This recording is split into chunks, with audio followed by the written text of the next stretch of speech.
Fjalin kurajuese. Dëgjoni Darlen Sala për disa minuta në Fjalin kurajuese, teksa reflektojmë për kujdesin e Zotit për ne. Shumë njerëz e shohin Biblën thjesht si një libër rregullash që Perëndia na i ka dhënë që të na mbajnë në rrugën e duhur. Ata e perceptojnë Perëndin si një gjykatës që shikon lart nga qielli dhe mban një shkop të madh në dorë, gati për të ndëshkuar çdo që nuk bindet. Por kjo s'ka asnjë lidhje me të vërtetën. Tek ligji për të rirë në kapitullin 5 dhe në vargun 29 lexojmë: As sikur të kishin gjithnjë një zemër të tillë, të më kishin frikë dhe të respektonin tërë urdhërimet e mia, që të ronin gjithnjë në begati, ata dhe bijtë e tyre.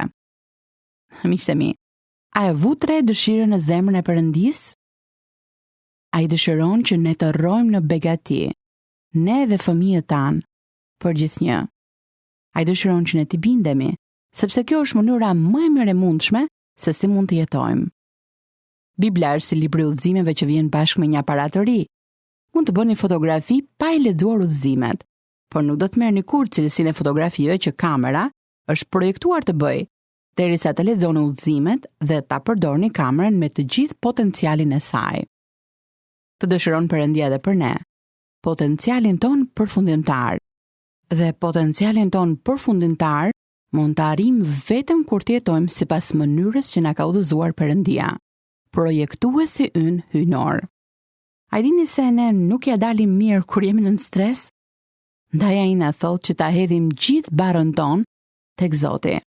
Sepse ai di që nëse e ushqejmë mendjen me libra e filma që inkurajojnë një mënyrë jetese në kundërshtim me Biblën, nuk do të gjejmë gëzimin që donim të arrinim.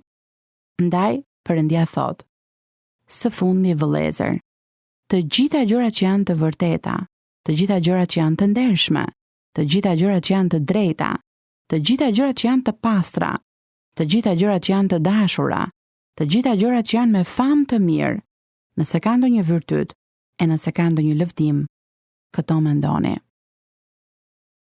Miku im, Zoti dëshiron më të mirën për ne.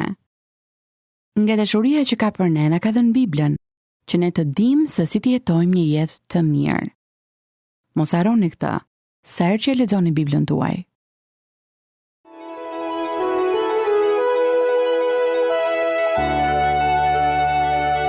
Dëgjuat Fjalin kurajuese të Darlen Sala. Për më shumë informacion për këtë program, vizitoni radiovis7.net.